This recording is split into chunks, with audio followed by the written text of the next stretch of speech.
মাহমুদ, মামলার শুনানি নিয়ে সবশেষ তথ্য জানাবেন আমাদের।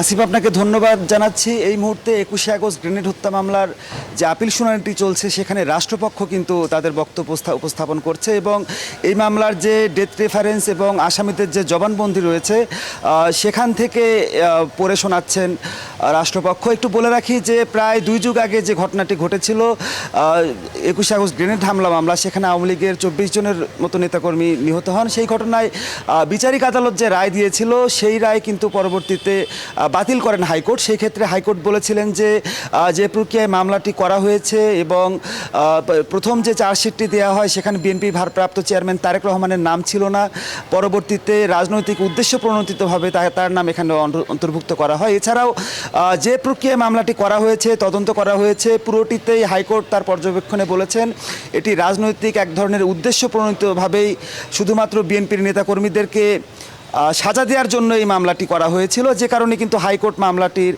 বাতিল করে সমস্ত আসামিকে খালাস প্রদান করেছেন এবং বলেছেন যে এই মামলায় যারা নিহত হয়েছিলেন সেদিন তাদের ন্যায় বিচারের জন্য মামলাটি আবারও পুনঃতদন্ত করার জন্য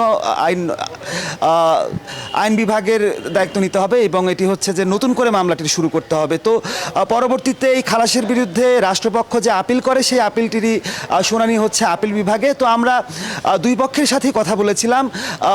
তারেক রহমান এবং বিএনপিপন্থী যে আইনজীবীরা রয়েছেন তারা বলছেন যে যেহেতু এখন কোনো রাজনৈতিক সরকার নেই, নিরপেক্ষ অন্তর্বর্তীকালীন সরকার দায়িত্বে রয়েছে, সে কারণে তারা চান যে এই মামলাটিতে তারেক রহমান আপিল বিভাগ থেকেও খালাস পাক এবং সেই ক্ষেত্রে কোনো হস্তক্ষেপ মুক্তভাবেই তিনি ন্যায় বিচার পাবেন বলে এই বিষয়টি তারা বলছেন।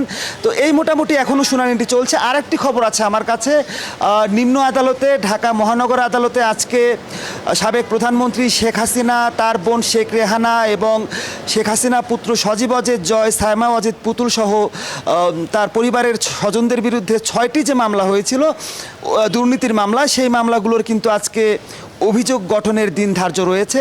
তো অভিযোগ গঠন হয় কি না সেটি কিন্তু আমরা পরবর্তী যে শুনানিটি হবে তখন জানাতে পারবো। আসিফ।